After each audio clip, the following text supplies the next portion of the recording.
Have you ever seen someone sitting alone on a bench, wearing a wedding dress with no groom in sight, and wondered, what happened to her? What if I told you a struggling single father, the kind who fixes engines better than he fixes his own heart, took that bride home not out of pity, but out of something deeper? This is a story about second chances, about a boy who rarely spoke, a woman who had forgotten how to hope, and a house that never stopped waiting for its missing piece. It's quiet, it's tender, and it just might remind you that sometimes the best kind of love doesn't begin with fireworks, but with a porch light that never goes out. So if stories like this speak to your heart, the kind that heal, that linger, go ahead and subscribe to the channel so you never miss a new chapter in our collection of true-to-the-heart tales. Now, settle in, because this story, it begins with a man, a little boy, and a bride who never made it to the altar. A struggling single dad took a bride home from a wedding. She never had, she changed his son's life. The morning sun filtered through the dusty window panes of Walker's Auto Repair, casting a golden hue on rusted tools and half-finished engines. Tom Walker wiped the sweat from his brow with the back of his sleeve and leaned over the hood of a 2003 Ford pickup that had seen better days. The clink of metal and the occasional low hum of country radio were the only sounds in the shop, until the bell over the front door jingled softly, then stopped, unanswered. No one came in. Tom glanced up, then shrugged. Probably a breeze. In this small Montana town, nothing moved fast. Life here ticked by at the pace of creaking porch swings and coffee refills in chipped diner mugs. He checked his watch. Nearly 3:30, time to close up and pick up Ben from school. Tom washed his hands at the old utility sink, dried them on a rag, and reached for his flannel jacket. As always, he hesitated for a moment in front of the photo taped to his locker. It had yellowed with time, but the smile was still bright, Rebecca holding a newborn Ben, both faces radiant. Tom ran a finger down the edge of the picture, then turned away before the weight in his chest could settle too deep. The school sat at the edge of town, a low, red-brick building with a faded American flag flapping out front. Tom parked his old truck in the pickup line and waited. Children spilled out of the front doors in waves, laughing and shouting, swinging backpacks like they didn't weigh a thing. Ben was last, as usual. The boy moved slowly, clutching a sketch pad to his chest. His thin frame was wrapped in a jacket one size too big, and his dark brown hair fell over his eyes in a way that made him seem smaller than he was. "Hey, bud," Tom greeted as Ben climbed into the passenger seat. Ben nodded, but said nothing. Tom had long stopped expecting words. His son spoke, just not often, not easily, not since the hospital, not since Rebecca. Still, Tom talked to him like everything was normal, because sometimes pretending helped. "Doris brought by some of her apple pie this morning," he said as he pulled out of the school lot. "I saved the last slice for you." Ben's lips twitched, almost a smile. Almost. Their house sat on the outskirts of town, beyond the last gas station, and down a gravel road where mailboxes leaned like tired old men. It was a plain, two-bedroom home with peeling paint and a front porch swing that groaned when the wind blew. Ben went straight to his room. Tom started dinner. Grilled cheese, tomato soup from a can, and half a mind wondering if that check from Mike's transmission would ever clear. He set the plates down at the table. "Dinner's ready." Ben appeared, sketch pad still in hand. He always kept it close, like a shield. They ate in mostly silence. Ben dipped his sandwich in the soup and stared at the window. "What did you draw today?" Tom asked gently. Ben hesitated, then turned the pad around. A robot stood on a cliff, one hand shielding its eyes, the other holding a small child's hand. Tom blinked. "Wow, that's something else, Ben. He looks like a protector." Ben didn't respond. but his shoulders relaxed slightly. That was enough for Tom. A good day. Later that night, after Ben had gone to bed, Tom sat in the garage with a mug of instant coffee, tinkering with an old carburetor. The radio played low, some forgotten 70s love ballad drifting through the space. This was his peace. Steel, grease, and the quiet hum of memory. Rebecca used to sit on that old stool in the corner, reading books aloud while he worked. Sometimes she'd sing along with the radio, off-key and full of joy. Tom closed his eyes and let the ache pass through him like a slow wave. Not drowning, not anymore, just drifting. Around midnight, Ben woke up crying. Tom rushed in, heart thudding. Hey, you're okay." Ben clung to him, shaking, not speaking, just the way he always did when the nightmares came. "I'm right here," Tom whispered, rubbing small circles on the boy's back. "I've got you." And in that moment, with the cold seeping through the old wooden floorboards and the wind rattling the windows, Tom realized something both comforting and terrifying. He was all Ben had. No one else was coming. No one else could fill the empty chair at the kitchen table. No one else could chase the shadows from his dreams. And maybe Tom wasn't enough. Maybe he didn't read the right books or say the right words or know how to fix a heart the way he could fix a carburetor. But he loved that boy more than his own breath. That had to count for something. He stayed with Ben until the boy's breathing steadied, until the tears dried. Then he stood up, quietly stepped out into the hallway and leaned against the wall. He stared out the window at the empty road, the quiet trees, and the stars above that never moved. Some nights he whispered a prayer. Not to change the past.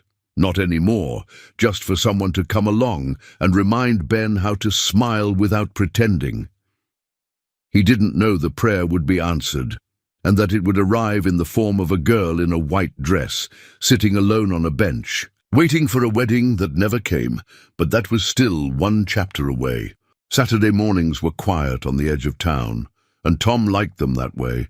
No customers calling about brake pads or sputtering engines, no school drop-offs or awkward conversations with teachers who didn't quite know how to help a boy like Ben. Just stillness, and the slow creak of the floorboards beneath his feet. Tom stood in the hallway just outside the laundry room, holding a small wooden box in both hands. It had been tucked behind a shelf in the garage, forgotten under a pile of winter blankets and broken picture frames. He hadn't seen it in years. The box was worn, its edges rounded smooth with time. Rebecca's initials were carved lightly into the lid, R.A.W., Rebecca Ann Walker. Tom stared at those 3 letters, feeling like they belonged to another life. He carried the box into the living room and sat on the edge of the old corduroy sofa, the springs sighing beneath him. For a moment, he just held it. Then, slowly, he lifted the lid. Inside were memories that still had weight. A folded sonogram photo, a dried flower from their wedding bouquet, the hospital bracelet from Ben's birth, a note written in Rebecca's neat looping script. "If something ever happens, tell him I sang to him every night." Tom closed his eyes. He could still hear her voice, soft and a little off-key, humming lullabies while Ben kicked in her arms. The sound had faded over the years, but not the feeling. Never the feeling. A sharp knock at the door startled him. Tom quickly closed the box, setting it aside.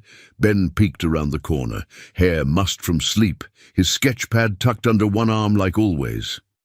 "Hey, kiddo," Tom said gently. "Did I wake you?" Ben shook his head, eyes flitting to the wooden box on the couch. Tom followed his gaze. He hesitated, then patted the cushion beside him. "Wanna sit?" Ben stepped into the room, cautious like a cat, and lowered himself beside his dad. He didn't say anything. He rarely did, but his eyes were curious. Tom opened the box again, slowly this time, letting Ben see. "This was your mom's," he said. "She kept little things in here, things that mattered." Ben leaned closer, his fingers brushing the edge of the hospital bracelet. Tom watched him, unsure of what to say next. The words felt fragile, But something in his son's stillness told him to keep going. "She used to hum to you before bed," Tom said, "even when you were still inside her belly. Said you always kicked when she hit the wrong note." Ben's mouth curved, not quite a smile, but something close. "After you were born, she'd rock you in that old chair in the corner and make up silly songs. I think half of them didn't even have words." Ben reached for the folded sonogram photo, studying it like it might come alive. "That's you," Tom said. "Just a little peanut back then. Kicked like a mule, though." Ben looked up, and for a split second his eyes weren't so guarded. Tom swallowed the lump in his throat. "You know," he added, "she would have loved to see your drawings. She always said you'd be a builder or an artist, or maybe both." Ben blinked fast and looked away. He closed the lid of the box carefully, as if tucking those memories back to sleep. Then, quietly, he slid the box into Tom's hands, stood up and walked to his room. Tom sat there for a long time after, the box warm on his lap. He didn't follow. Ben didn't like being chased. Instead, Tom let the silence settle, the way he always did. But something had shifted. Not much, just a hairline crack in the wall Ben kept up. But Tom had learned to recognize those. They meant hope. That afternoon, Tom went out back to patch the old fence that separated their yard from the woods. He liked the quiet work. Something about hammering nails and measuring boards steadied him. From the kitchen window, he caught sight of Ben at the table, sketching like he always did. But there was something different in his posture. Not slouched or hunched, focused, present. Tom smiled to himself and kept working. As the sun dipped behind the trees and the air cooled, Tom came inside to start dinner. He set the kettle on the stove and glanced toward Ben's pad, sitting open on the table. He wasn't one to pry, but this time he stepped closer. The page showed a drawing of a boy sitting beside a woman in a rocking chair. Her hair was long. There were music notes around her. The boy was smiling. Tom exhaled slowly, his hand resting on the back of the chair. When Ben emerged from his room a few minutes later, Tom said nothing, just slid a grilled cheese onto his plate and set a bowl of soup beside it. They ate in silence, as always, but something had changed. Ben reached for the ketchup, Rebecca's weird tradition, and poured it in a circle around his soup. Then he looked up. "She sang to me?" he asked. Tom looked at him, truly looked, and nodded. Every night Ben didn't say anything more. He didn't have to. That night, Tom stood at the door to Ben's room and watched his son sleep, his small chest rising and falling in rhythm. In the moonlight, the sketch pad lay beside the bed, open to a new drawing. A mechanic, a boy, and a woman. Sitting under the stars, Tom swallowed the emotion in his throat, stepped back and whispered into the hallway, "Thank you, Beck, wherever you are." And with that, he closed the door and let the quiet settle again. This time, it didn't feel so lonely. The air was crisp that Sunday afternoon, a quiet kind of cold that crept under coat collars and turned breath into wisps of silver. Tom drove with the window cracked just enough to let the scent of pine and wood smoke drift into the cab of the truck. The engine rumbled like an old dog, familiar and steady. Ben sat beside him, hands tucked in his jacket, sketchpad balanced on his knees. He hadn't drawn much that morning, just scribbled aimlessly, as if waiting for something to inspire him. They were heading back from the town supply store. Tom had picked up a new door hinge and a box of nails for the shed. It wasn't urgent work, nothing ever was around here, but keeping busy made the silence feel less heavy. As they rounded the bend past the old Methodist church, Tom spotted her. At first, she was just a shape, white against the dull grey of the bench beneath the bare oaks. But as the truck rolled closer, the shape sharpened into something out of place, a woman, alone, still. She sat rigid on the weathered bench, a bouquet of wilted roses dropped at her feet like fallen leaves, her white dress, unmistakably, a wedding. Gown pooled around her like spilled milk. The veil hung loosely from one shoulder, caught on the breeze but half forgotten. Tom slowed the truck. "What is it?" Ben asked, the rare question barely louder than a breath. Tom didn't answer right away. He pulled over to the side of the road, put the truck in park, and stared for a moment. There was something fragile about her, like a porcelain figure left in the rain. He turned to Ben. "Wait here, okay?" Ben nodded, eyes wide and watchful. Tom stepped out, boots crunching on the gravel. As he approached the bench, the woman looked up. Her face was pale, mascara smudged beneath red-rimmed eyes. Not crying anymore. She'd already done that. This was the look of someone emptied out. "Ma'am," Tom said gently, "are you all right?" She didn't speak, only blinked once, as if unsure whether he was real. Tom knelt slightly so he wasn't towering over her. "Name's Tom. I don't mean to bother you, I don't see many brides out here alone." That earned him the ghost of a smile. Barely there, she glanced down at her dress, then back up. "I guess I'm not a bride anymore," she said, her voice hoarse but soft. "Not really?" Tom nodded slowly. "Want to talk about it?" She shook her head. "Not now." He stood, hands in his coat pockets, trying to gauge what to do next. She didn't look injured, but she looked lost and cold and alone in the kind of way that was dangerous, not for the body but for the heart. "You got somewhere to go?" he asked. Her eyes flicked away, toward the church, then down the road. "I was supposed to be on a plane to Maui by now," she said quietly. "Now I can't even bring myself to call a cab." Tom followed her gaze. There were no cars, no waiting guests, no one searching for her. Just the fading light and a wind that cut sharper by the minute. "Well," he said finally, "I'm not much of a Maui kind of guy, but my house isn't far. Got heat, food, and my son just learned how to make microwave s'mores. That's something, right?" The woman looked at him for a long time, like she was deciding whether to laugh or fall apart. Then she blinked again. "You don't even know my name." Tom smiled softly. "That's true. But I know what it's like to sit alone when you thought someone would be there." She took a deep breath, her shoulders hitching. Then, slowly, she nodded. "Emily," she said. "My name's Emily." Tom offered a hand. "Come on, Emily. Let's get you out of this cold." Back at the truck, Ben sat perfectly still, eyes glued to the approaching figure. Tom opened the passenger door and gestured gently. "Ben, this is Miss Emily. She's going to ride with us for a bit." Ben didn't respond, but he didn't retreat either. That was something. Emily climbed in carefully, her dress bunching awkwardly. Tom handed her his jacket from the back seat, and she wrapped it around her like armor.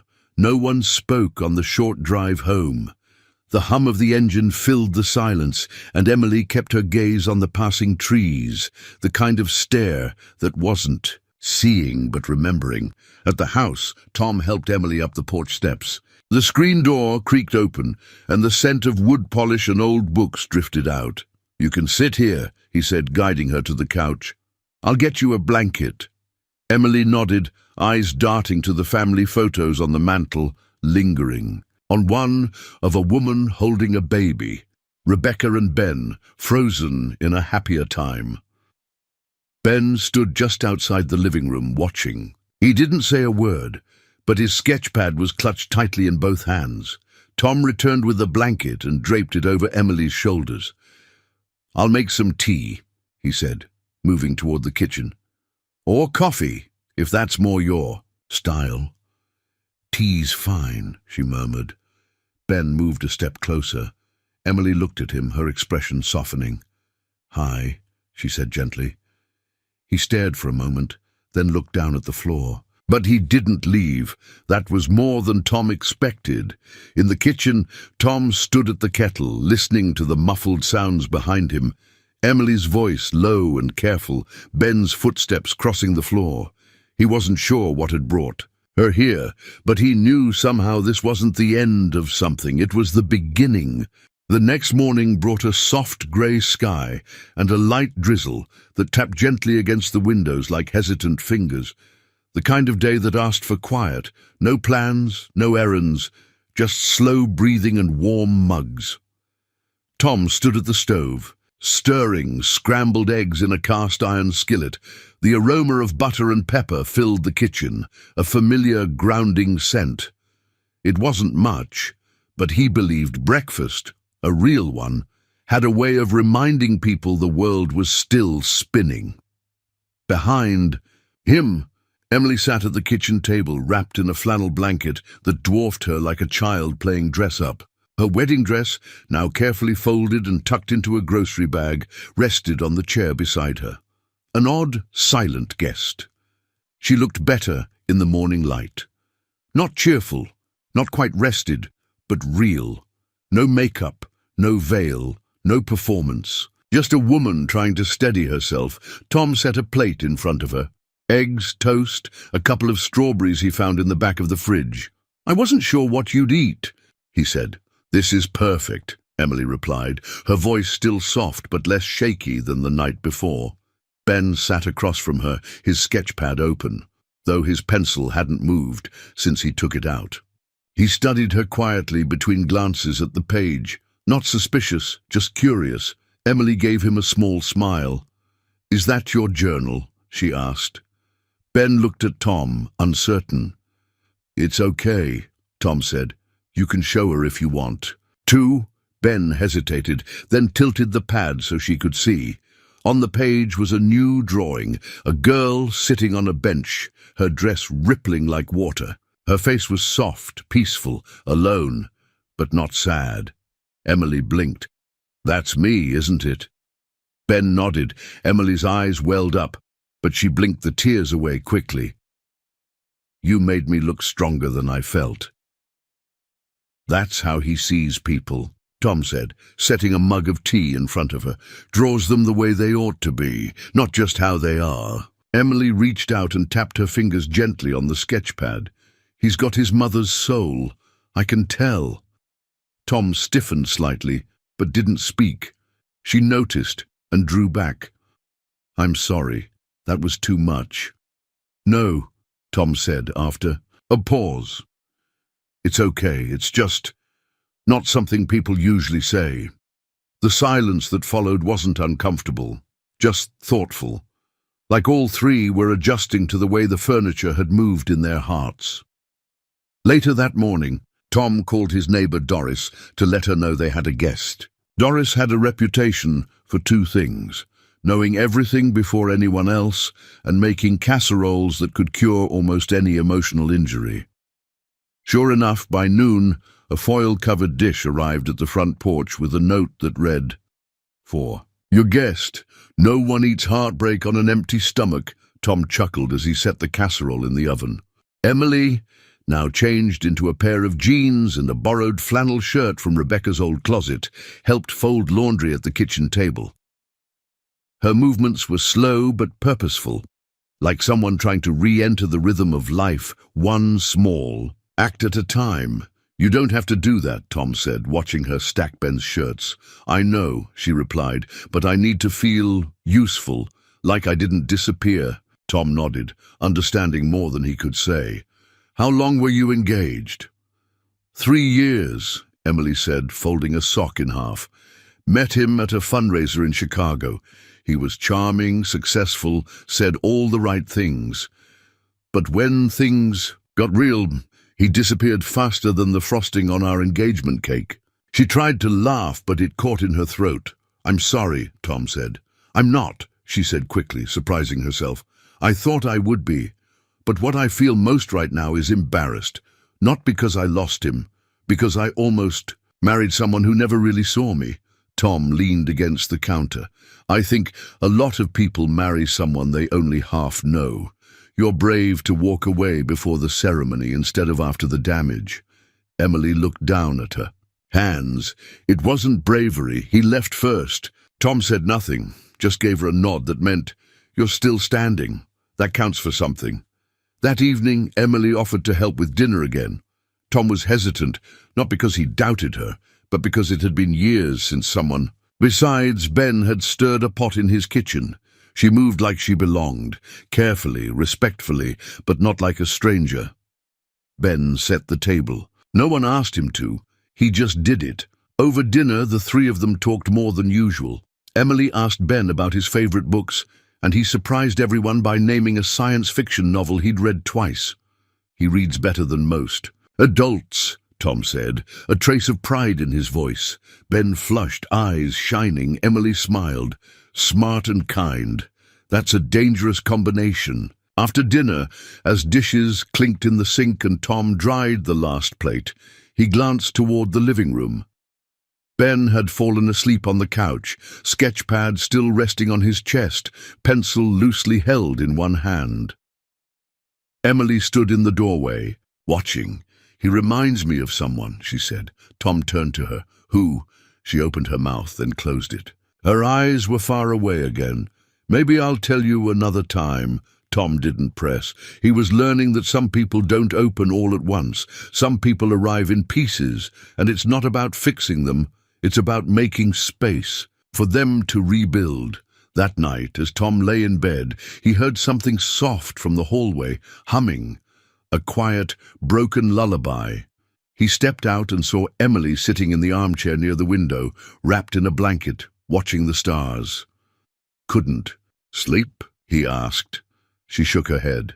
Too many thoughts. He didn't ask what they were. Instead, he sat across from her, both of them looking out into the silence. For the first time in a long time, Tom didn't feel like he was carrying all the weight alone, and for the first time, Emily wasn't waiting for someone to rescue her. They were just two people sitting in the quiet, and that, somehow, felt like enough. By Wednesday, the air had shifted. Not quite spring, but the kind of late winter thaw that made the porch swing creak a little less like grief and a little more like memory. Tom noticed it when he stepped outside to grab the morning paper. The sky tinged with a hint of blue that had been absent for weeks. Inside, the house was quiet. That warm, layered kind of quiet only possible when something broken had started to breathe again. Emily was in the kitchen, humming under her breath, as she sliced carrots for stew. She'd found the tune on the radio the day before and had been humming it ever since, not quite in key, but confident enough not to care. Tom stood in the doorway, watching. There was something deeply human about the way she moved. Sleeves rolled up, brow furrowed in focus. He hadn't realized how long it had been since someone else moved with intention in that kitchen. "You're up early," he said. Emily glanced back with a half smile. "Thought I'd try cooking something edible for dinner tonight," Tom chuckled. "You don't have to win Ben over with food. You drew him in the second you complimented his robot sketches." "Still," she said, tossing the carrots into a pot, "every kid deserves a home-cooked meal that doesn't come out of a box." Tom hesitated. "You sure you're okay staying another night?" "I'd like to," she replied, not looking at him this time. "Just until I figure out the next step." He nodded. That sounded fair. That sounded reasonable. But there was a part of him, buried and quiet, that didn't want her to leave at all. That afternoon, Tom took Ben with him to the garage to finish some work on an old Chevy that had been sitting there since before Christmas.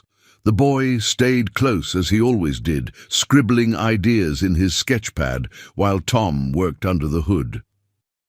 "Miss Emily's cooking tonight," Tom said, glancing at Ben. "Stew, hope you're hungry." Ben looked up and nodded slowly. Then, after a pause, he spoke, his voice soft but clear. "She smiles different than most people." Tom blinked, surprised. "What do you mean?" "She doesn't smile when she's happy," Ben said. "She smiles when she's trying not to cry." Tom swallowed hard, wiping his hands on a rag. His son didn't speak often, but when he did, it was like someone turned on the light in a dark room. "You think she's sad?" Tom asked. Ben nodded again, but not in a bad way. "It's like when you miss someone, but you still want to." "Be kind." Tom crouched beside him. You're a good kid, you know that, Ben shrugged. Mom used to smile like that too, before the hospital. Tom didn't speak for a moment, just reached over and gave Ben's shoulder a quiet squeeze. Dinner was served just after 6.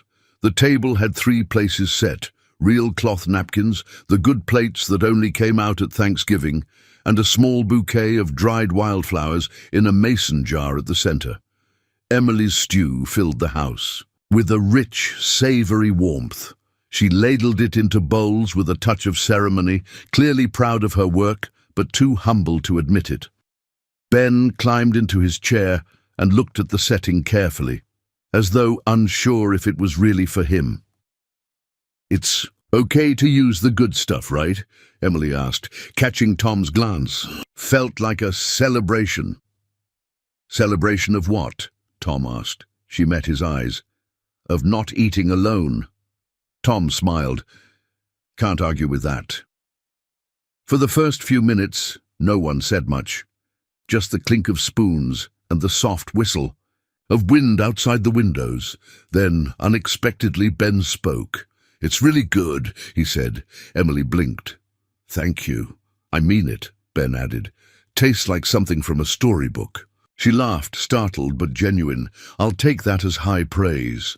Tom watched them, watched how Emily's face softened, how Ben leaned in closer, how the air between them seemed to hold something delicate and new. Later, over second helpings and warm bread, Emily asked Ben what his favorite thing to draw was. "Machines," he said, "but ones that are also people, like protectors, guardians." Emily tilted her head. "Why do they have to be machines?" "Because machines don't get tired, they don't leave."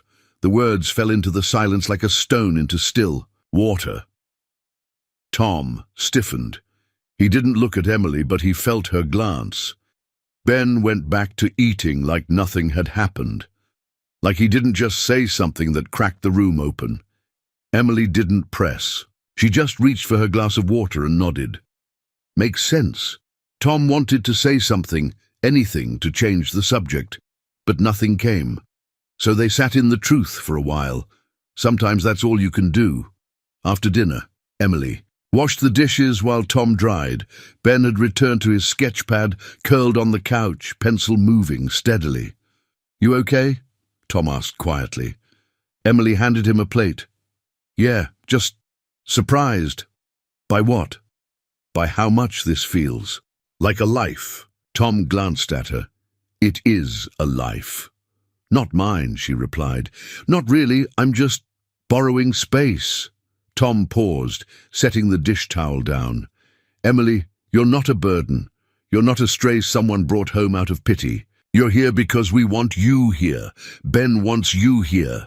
She looked at him then, really looked, and something behind her eyes shimmered. "I don't know how to be wanted without feeling like I have to earn it," she admitted. Tom's voice dropped to a gentle murmur. "You don't have to earn kindness. Sometimes it just comes without strings." A long pause. "Thank you," she whispered. He nodded, not breaking eye contact. "You're welcome." That night, after Ben had gone to bed, Tom found Emily sitting on the porch swing, a cup of tea cupped between her hands. The wind had died down, and stars blinked overhead like little reminders of something larger. He sat beside her, neither of them speaking right away. Then Emily said, "I was supposed to be in Maui right now, eating overpriced seafood and pretending not to feel alone on my honeymoon." Tom chuckled.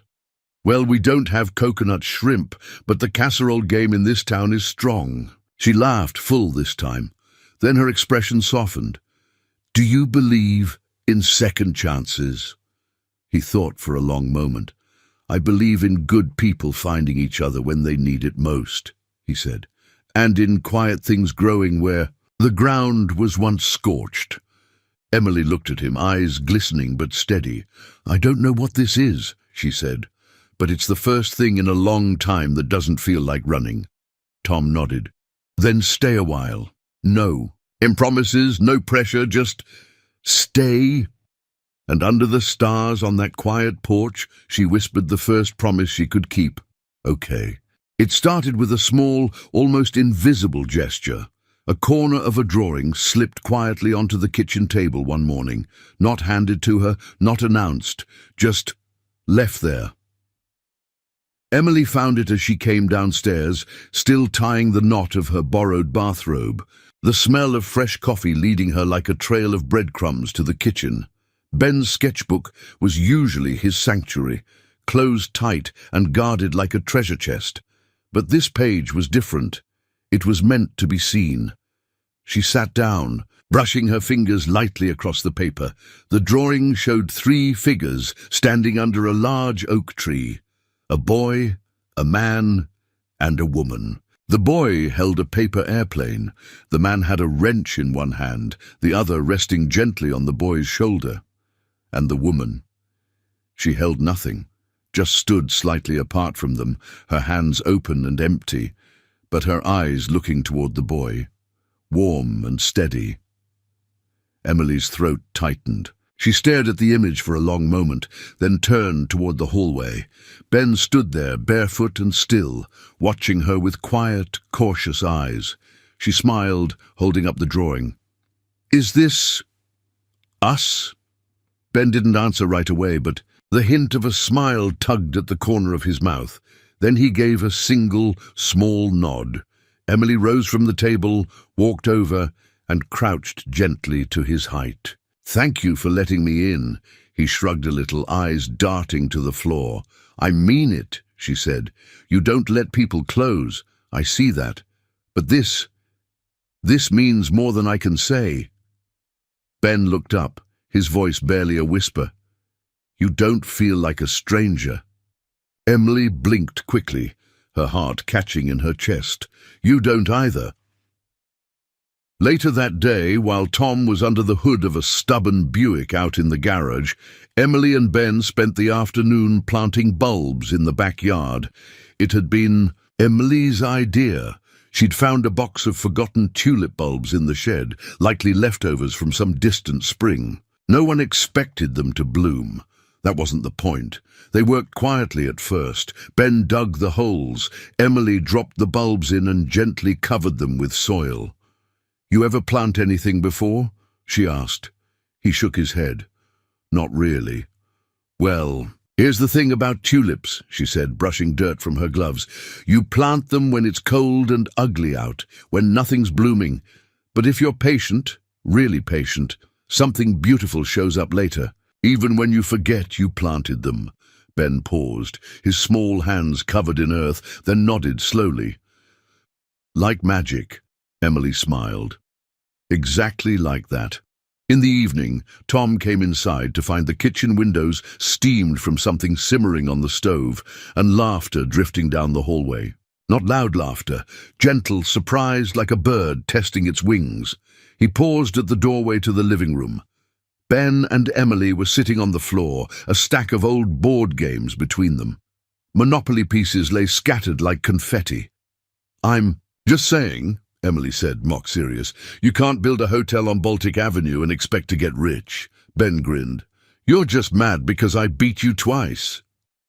Tom leaned against the doorframe, arms crossed. "Should I be worried? My son is learning ruthless real estate strategy from a houseguest." Ben turned, eyes shining.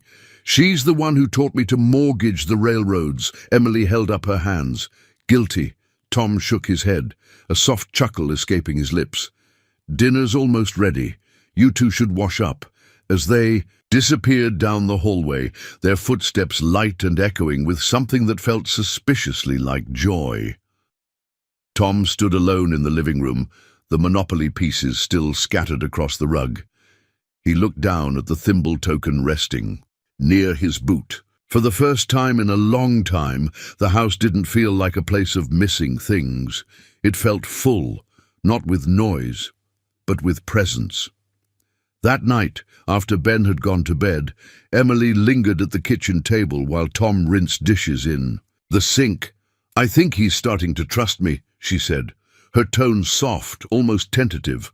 Tom turned off the tap, dried his hands, and joined her at the table. "Yeah, I noticed. That's not easy for him." "It's not easy for me either." Emily admitted. But with Ben, it doesn't feel forced. It feels like he sees things most adults overlook. Tom nodded slowly. He does. Sometimes I wonder if he sees too much. There was a pause. Then Emily said something she hadn't said aloud since the day her world cracked open. I lost a baby 2 years ago. Tom looked up, heart stilling. He didn't speak. He knew better than to fill silence that wasn't his to break. It was early, she continued. Not many people knew. We hadn't even told our families yet. And when I miscarried, it felt like I lost the part of me that knew how to hope. Her voice trembled, but she pressed on. After that, everything got quieter. My fiancé stopped talking about kids. We stopped talking about anything. I kept pretending I was okay, because I thought that's what strong women do. Smile. Push. Forward. Get to the altar. Tom reached across the table, not to hold her hand. He didn't want to overstep, but to set his fingers near hers, close enough for her to feel. You don't have to pretend here, he said. Emily looked at him, eyes shimmering. Ben gave me something I thought I'd never feel again. Tom's voice was barely above a whisper. What's that? She smiled. Not the kind that covered pain, but the kind that cracked it open and let the light in. Purpose. Later, Tom stood at Ben's bedroom door, watching the boys sleep. His sketchpad lay open on the nightstand, a new drawing already taking shape. A woman planting something under a cloudy sky, her hands covered in soil, her face lifted toward the light. Downstairs, Emily sat in the armchair by the window, staring. Into the dark, a cup of tea nestled between her palms.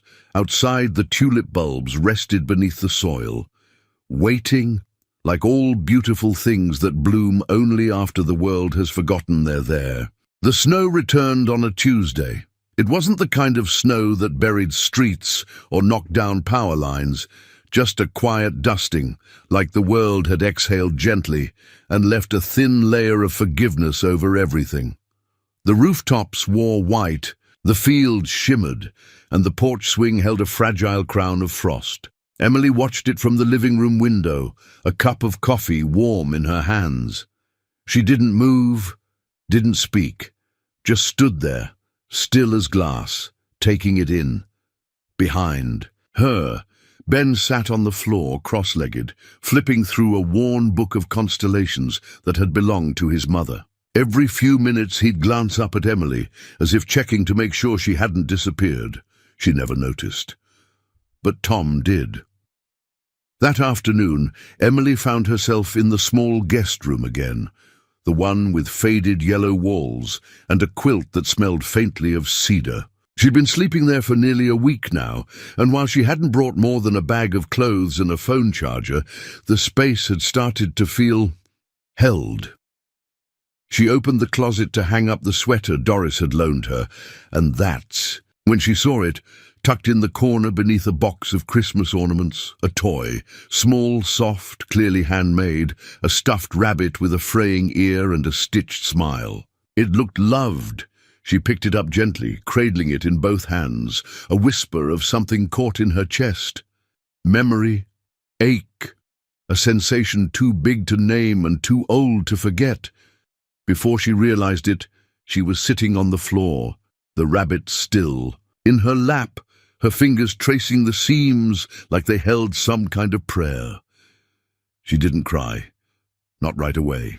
That came later, when she tucked the rabbit carefully back where she found it and closed the closet door with trembling fingers.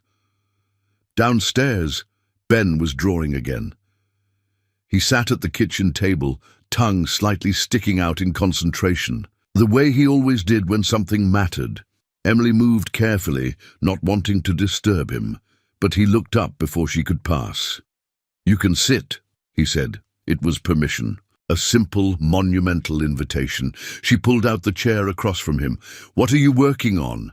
Ben slid the paper toward her.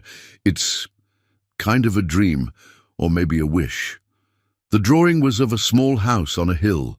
Smoke curled from the chimney, and in the front yard stood a garden with 3 people, A man holding a rake, a woman watering flowers, and a child chasing butterflies.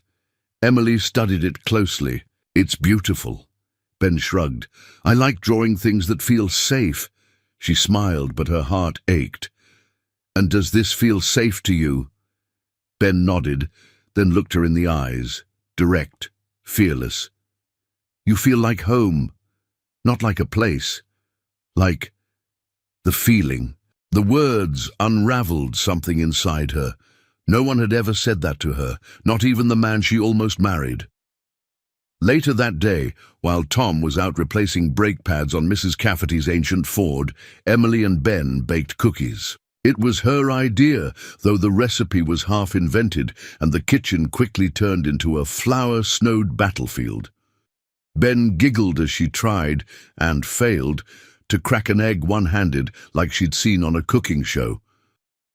"You're terrible." "At this," he teased. "Terribly determined," she corrected, laughing as yolk dripped onto the counter. Tom walked in just as they were pulling the first tray out of the oven. He stopped in the doorway, inhaling the smell of vanilla and cinnamon. For a moment he didn't say anything, just stood there, coat still on, hat in hand, as if unsure whether he was allowed to belong to a moment like this. Emily looked up. "We saved you the best batch, slightly overbaked, mildly misshapen, but made with reckless amounts of love." Tom smirked, shaking snow from his shoulders. "Sounds like my kind of cookie." Ben handed him one, still warm.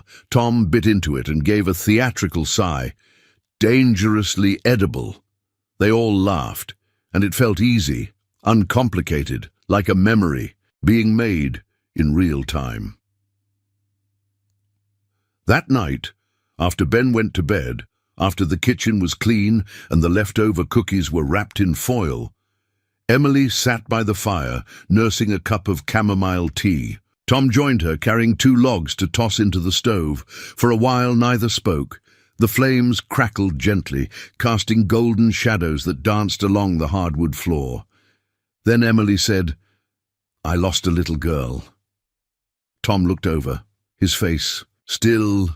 "She was barely formed," Emily continued, staring into the fire. 8 weeks, not even a heartbeat strong enough to hold on to. But she was mine, and when I lost her, it felt like I lost the version of me who might have been a mother.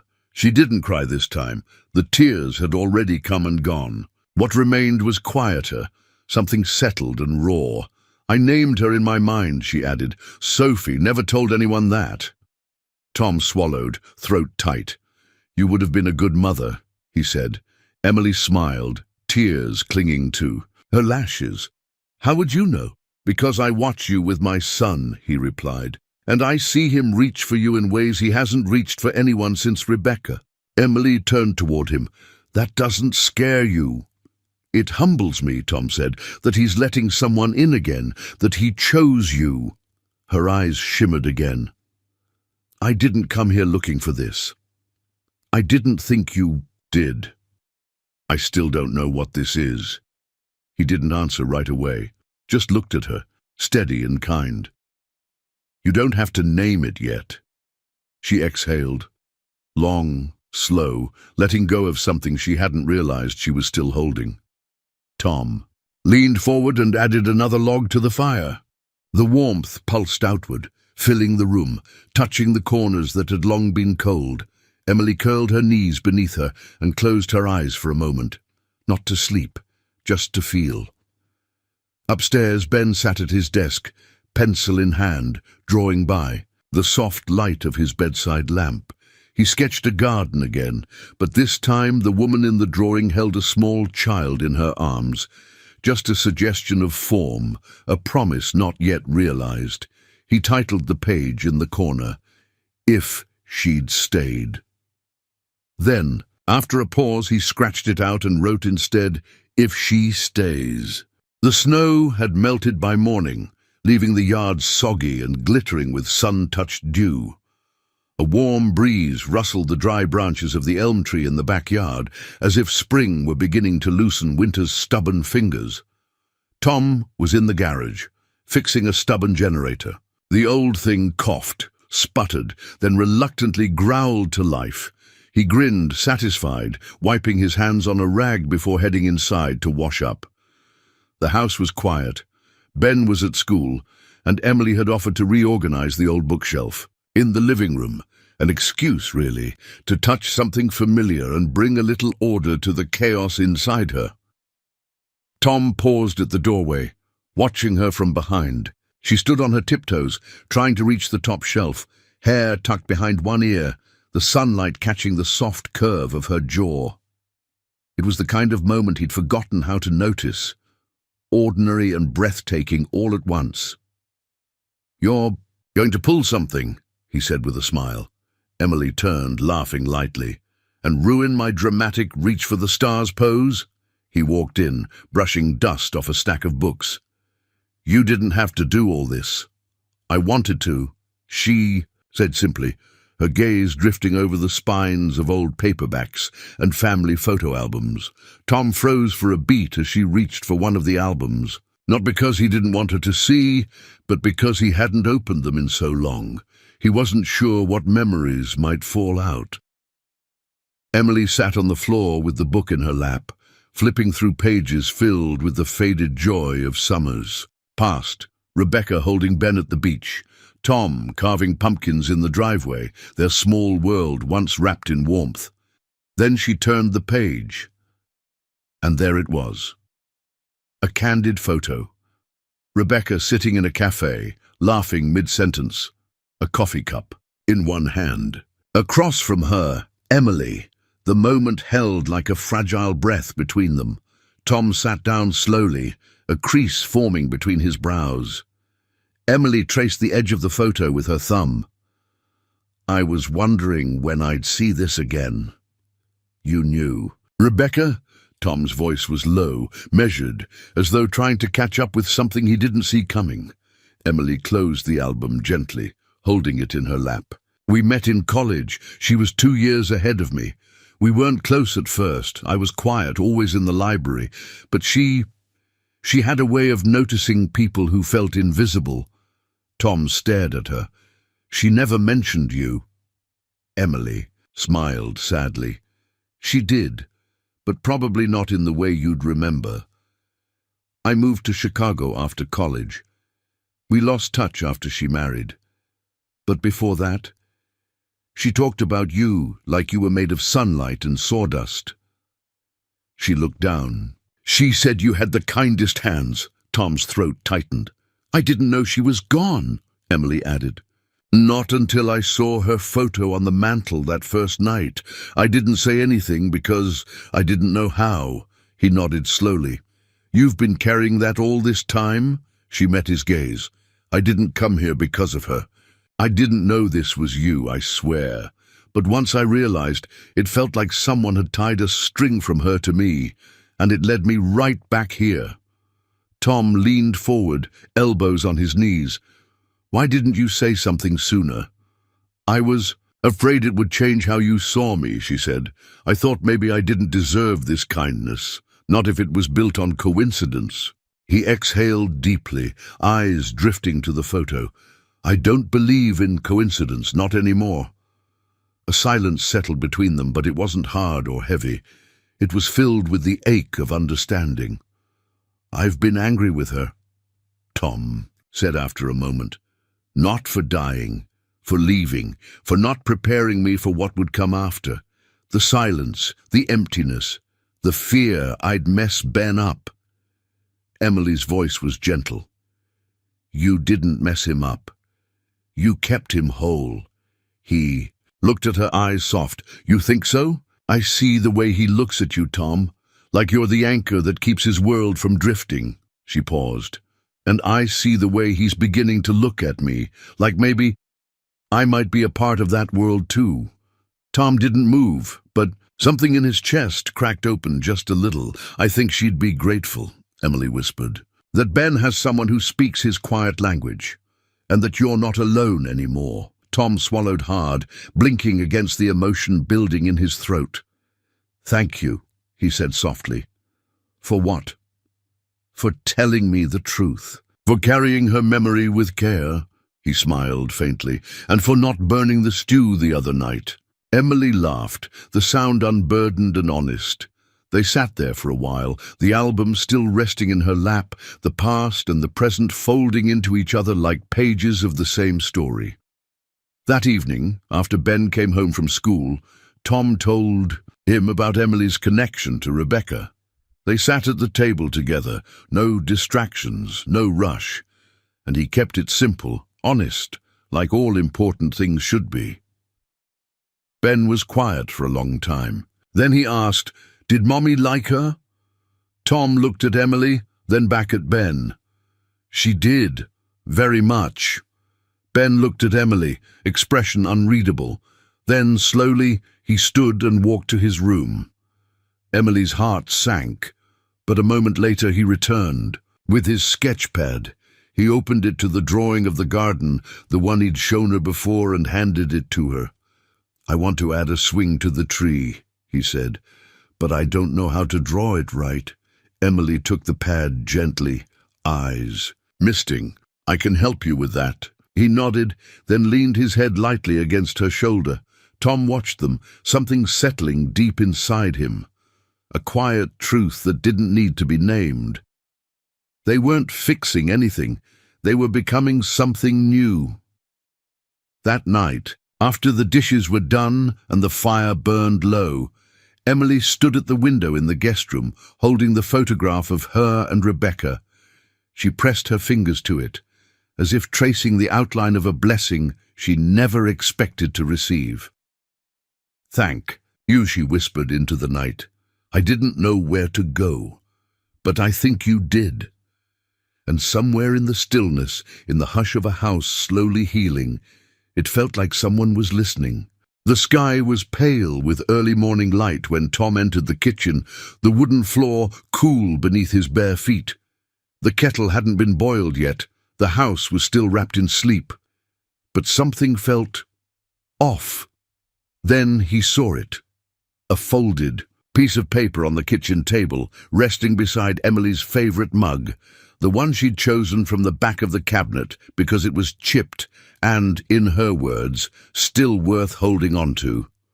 Tom knew. Before he touched it, before he read a word, he knew. The quiet had changed. He pulled out the chair and sat down, the note trembling slightly in his hands. Her handwriting was small, careful, honest. "Tom, I don't have the right words, but I owe you some kind of goodbye. You've given me more grace than I deserved, a warm place when I was cold, a second chance at breathing when I didn't think I could take another step. Ben, he's changed me in ways I didn't think possible. He reminded me what it feels like to matter, to be seen, to be needed, not for what I can do, but simply for being present. But I need to go, not because I don't care, but because I do. This house, this life, it's sacred. And I came into it, carrying pieces of a past I haven't finished putting down. I need to find out who I am outside of what broke me. I need to be whole before I can ask to stay. If there's a place for me when I come back, I hope you'll leave the porch light on. Tell Ben he's a masterpiece. Tell him I'll carry his drawings with me wherever I go. Love, Emily." Tom read it 3 times, then folded it carefully and set it back down beside the mug. The house, once silent, now felt louder with absence. He didn't cry, but he sat at that table until the sun fully rose and the hum of the world outside reminded him life would move forward, whether he was ready or not. Ben noticed right away. He came downstairs rubbing his eyes, wearing the sweatshirt Emily had fixed for him after it tore near the sleeve. He looked at the empty chair, then the mug, then at Tom. "Is she gone?" he asked, voice small. Tom nodded. "She left a letter." Ben didn't ask to read it. He just pulled out the chair where Emily usually sat and climbed into it like he was filling a space that wasn't ready to be empty. Tom slid him a bowl of cereal and poured milk over it without speaking. They ate in silence, the kind that pressed against the walls, wanting to be filled but not ready to be broken. That afternoon, Tom cleaned the guest room. Not out of anger, not out of grief, just out of habit. He folded the blanket she'd used, placed her forgotten hairbrush on the dresser, and paused when he noticed something tucked behind the nightstand. A drawing, one of Ben's. It showed a woman standing at a crossroads. One path led into a forest. The other, back toward a small house with smoke curling from the chimney. Above her head, a single line of text. Sometimes you have to leave to remember what home feels like. Tom traced the edge of the page, then leaned against the doorframe and exhaled. She hadn't meant to hurt them. He knew that, but knowing didn't soften the sharpness of missing someone who had become part of your everyday without you even realizing it. The days that followed fell into a rhythm, quiet, functional. Meals were made. Ben went to school. Tom fixed a water heater and rotated tires and pretended he didn't look at the mailbox any differently. But it was Ben who changed the most. He didn't talk about Emily, not directly, but he started drawing differently. Less machinery, more people. One day, he showed Tom a sketch of a boy standing at the edge of a garden. The tulips they'd planted peeked out from the soil, half real, half imagined. "Do you think they'll bloom?" Ben asked. Tom looked at the paper, then at his son. "Yeah, I think they will." Ben nodded and tucked the drawing away without saying anything else. A week later, Tom stood at the hardware store counter buying a new lock for the back shed. The cashier, an older man named Harry, leaned over and said, "Hey, you all right, Tom? Haven't seen you with that lady lately." Tom offered a thin smile. "She's away for a while." Harry nodded slowly. "Well, she seemed like someone who made the place feel warmer. Hope she finds her way back." Tom did too. That night, as rain tapped gently against the windows, Ben crawled into bed early. Tom lingered in the doorway, unsure if he should say something. "Dad?" Ben asked, his voice muffled under the quilt. "Yeah, buddy. She'll come back, I think." Tom crossed the room, sat on the edge of the bed. "What makes you say that?" Ben shrugged. "Because I miss her. And she said people don't leave things they miss forever." Tom smiled, brushing his son's hair back. "You're a wise kid." Ben yawned. "She smiled different the last night she was here." Tom blinked. "How so?" "It wasn't the sad kind," Ben murmured. "It was like she remembered something." Tom sat with him until his breathing slowed, his chest rising and falling like a tide finding its rhythm. Then he went downstairs and left the porch light on. Some nights he sat out there alone, listening to the wind, a mug of tea cooling in his hands. Sometimes he brought a blanket, sometimes just the silence. He didn't wait like a man counting days. He waited like a man who knew healing didn't follow a clock. And in his chest, something had settled, not bitterness, not even hope, just space. Space for her if she came back. Space for something beautiful if she didn't. In her absence, Emily's presence lingered in small ways. The way Ben asked for extra cinnamon in his oatmeal, the way the porch swing creaked in the early morning sun, the way the tulip bulbs slept quietly beneath the dirt, waiting.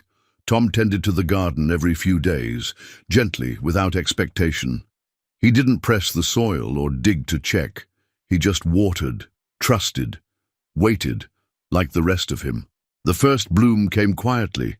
It wasn't grand, just the soft green tip of a tulip leaf pushing through the thawed earth beneath the kitchen window. But to Tom, it was a revelation, a silent signal, a whisper of return. He stood there with his morning coffee, watching it sway slightly in the breeze. After all these weeks, something planted in hope had remembered how to rise. Ben padded into the kitchen, hair tousled, sleep still clinging to his eyes. He poured himself a glass of orange juice and joined Tom by the window. "Is that the one we planted by the birdbath?" he asked. Tom nodded. "Looks like it." Ben pressed his hand against the glass. "She said tulips are like promises, that even if it takes a while, they show up." Tom glanced down at his son.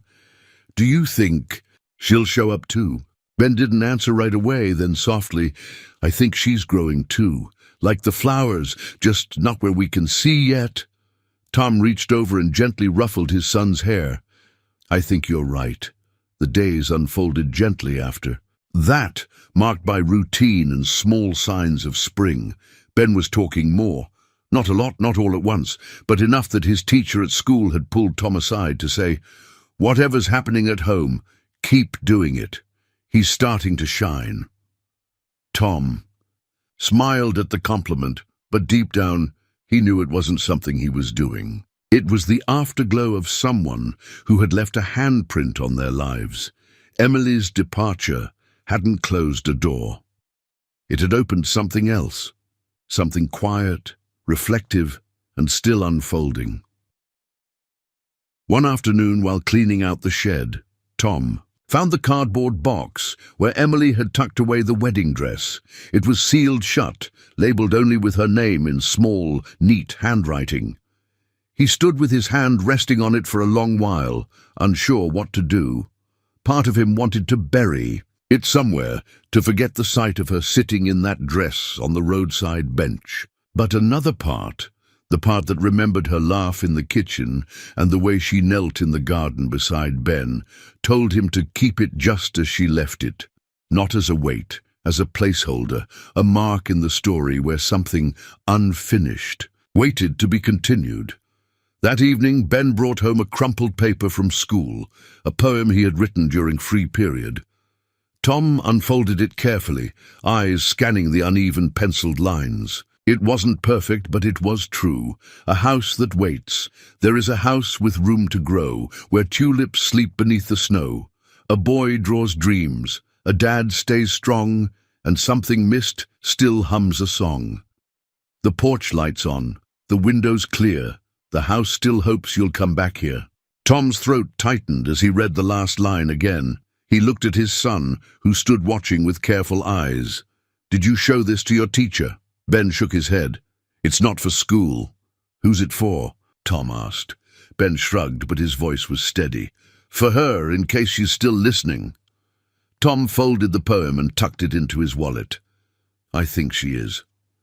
Sunday came with soft wind, and the kind of sun that made you forget winter had ever settled in. Tom sat on the porch swing, a book in his lap, though he wasn't really reading. He watched the road, not constantly, but enough. Out of habit more than hope, Ben was in the yard with a handful of sidewalk chalk, drawing galaxies along the cracked cement walkway. There was peace in it, a kind of peace Tom hadn't known he was still allowed to feel. He glanced up as the wind shifted, just in time to see something flutter along the edge of the garden. A flash of blue fabric, hair pulled into a loose braid. He blinked for a heartbeat. He thought he was imagining her, but then Emily stepped fully into view. She didn't walk fast. She didn't smile right away. She just came down the gravel road like someone who wasn't sure if the world would still welcome her. Ben stood up first. The chalk slipped from his hand. He stared at her, frozen. Emily paused a few feet away, unsure. "Hi," she said. The boy ran. He didn't yell or cry. He just ran straight into her, arms flinging around her waist like he was reclaiming something that had been missing from his very center. Emily knelt to catch him, tears already in her eyes. "I missed you," he whispered. "I missed you too." Tom rose from the swing, heart pounding, not with surprise but with something quieter, relief. She looked up at him over Ben's shoulder. "I didn't know if I could come back," she said. "But I couldn't stay away." Tom nodded, voice thick. "You didn't have to be ready, just willing." Emily stood slowly, still holding Ben's hand. "I still have work to do. I'm still not everything I want to be." Tom stepped forward. "None of us are, but we're not meant to do it alone." She smiled then, not the brave, brittle smile of the woman who first showed up at his door, but something softer, deeper. Ben tugged her hand. "I saved your garden spot." She laughed gently. "I hope the tulips didn't give up on me." "They didn't," Tom said. "We didn't either." That evening, the three of them sat on the porch together. No fanfare, no explanations, just warm mugs, tired shoulders, and the sound of springbirds returning home. Tom looked out at the garden, the tulips pushing higher with every passing hour. "Did you find what you were looking for?" he asked quietly. Emily thought for a long time before answering. "No," she said, "but I remembered what I already had." Ben leaned his head against her arm. "And Tom?" Tom didn't say a word. He just reached across and turned on the porch light. Though the sky hadn't yet darkened, some lights weren't about seeing, they were about being seen. Spring came early that year, the kind of spring that snuck in softly, brushing the world awake one green blade at a time. Tulips bloomed beneath the kitchen window, their petals unfolding like a long-held breath. The air smelled of damp soil and distant honeysuckle, and the porch swing no longer creaked with sorrow, only rhythm. Tom stood at the stove one Saturday morning, flipping pancakes while Ben sat at the table, brow furrowed in concentration over a new drawing. Across the kitchen, Emily leaned against the doorframe, still in her slippers, her hair pulled into a loose braid, fingers wrapped around a chipped mug, the same one she'd left behind the morning she disappeared. She hadn't asked for her old room back. She hadn't needed to. She never really left it. They hadn't had a long talk about what her return meant. There were no grand declarations, no dramatic promises whispered under the stars. What came back wasn't the ceremony of love. It was the practice of it, folding laundry, sharing silence, laughing at burnt toast, and that was enough. Ben held up his sketchpad just as Tom flipped the last pancake onto the plate. "I finished it," he said. Emily walked over, peeking over his shoulder. It was a garden scene again, but different. This time, more alive. The colors richer, the lines bolder. Three figures stood in the sunlight, the boy, the man, and the woman. The woman wasn't standing off to the side anymore. She knelt in the soil, laughing, her hands dirty from planting. The man leaned down beside her, a watering can in one hand, and the boy, he held a tulip, blooming wide in his palm. At the bottom, Ben had written, "Home isn't a place. It's the people who wait for you with the light still on." Emily's eyes brimmed. "You're going to make me cry again." Ben shrugged. "You always say tears are good when they water something." Tom chuckled and placed the pancakes on the table. "Well, we're all about to get watered over breakfast, apparently." They sat together, just the three of them, and passed. Syrup and laughter across the table, like it had always been theirs to share. That afternoon, they visited Rebecca's grave. It was Ben's idea. He held Emily's hand the whole way there, quiet but not solemn. Just steady. Tom brought a single tulip from the yard, a deep orange one Rebecca would have loved. The cemetery sat just beyond the edge of town, tucked between a grove of trees and a worn wooden fence that leaned like it had stories to tell. They stood together, the three of them, in front of the stone-marked Rebecca Ann Walker, beloved wife and mother. Tom cleared his throat. "I think you'd like her," he said aloud, eyes on the stone. "Actually, I know you would." Emily reached down and laid the tulip at the base of the marker. "I'm not here to replace anyone," she whispered, "just to honor what was and help grow what comes next." Ben didn't say anything, but he knelt and placed his drawing, a small copy he'd made, next to the flower. Then he stood and took both their hands. That evening, Emily cooked dinner. Tomato soup and grilled cheese, Ben's favorite. The kitchen smelled like memory, but it wasn't heavy. It was warm, familiar. Tom stood at the counter slicing apples when he looked over and said, almost casually, "You know you can stay, right?" Emily turned from the stove, her hand still on the pot handle.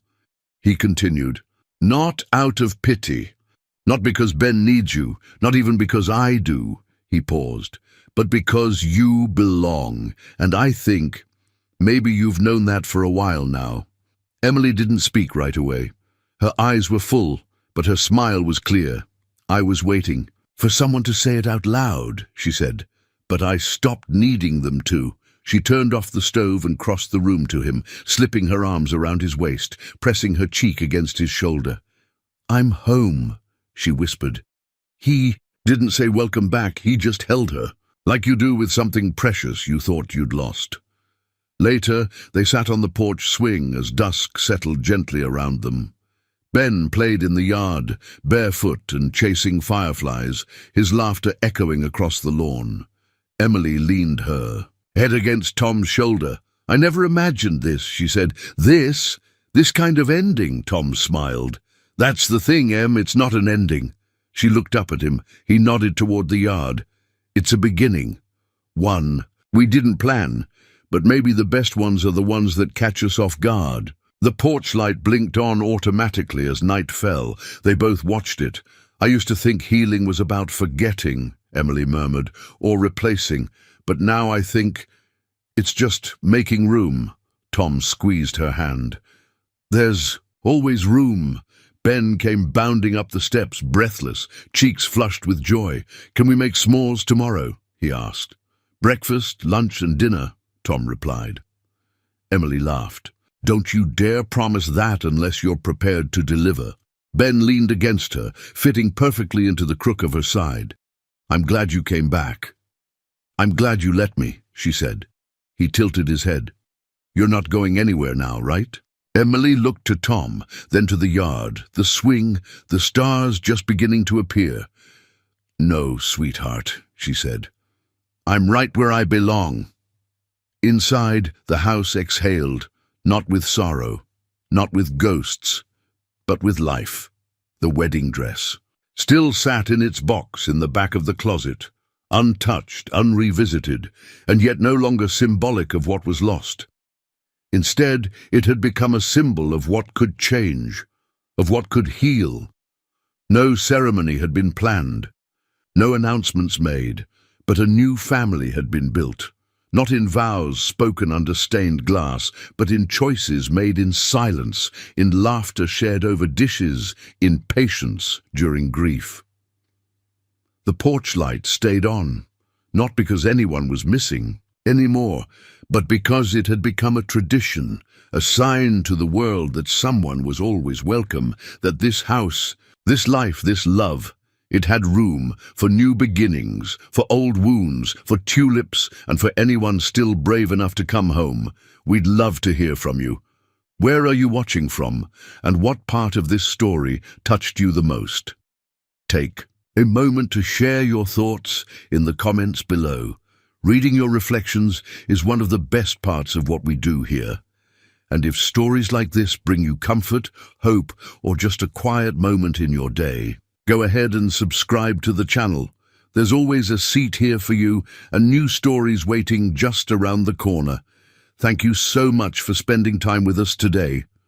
Until next time, take care, keep the porch light on, and never stop believing in second chances.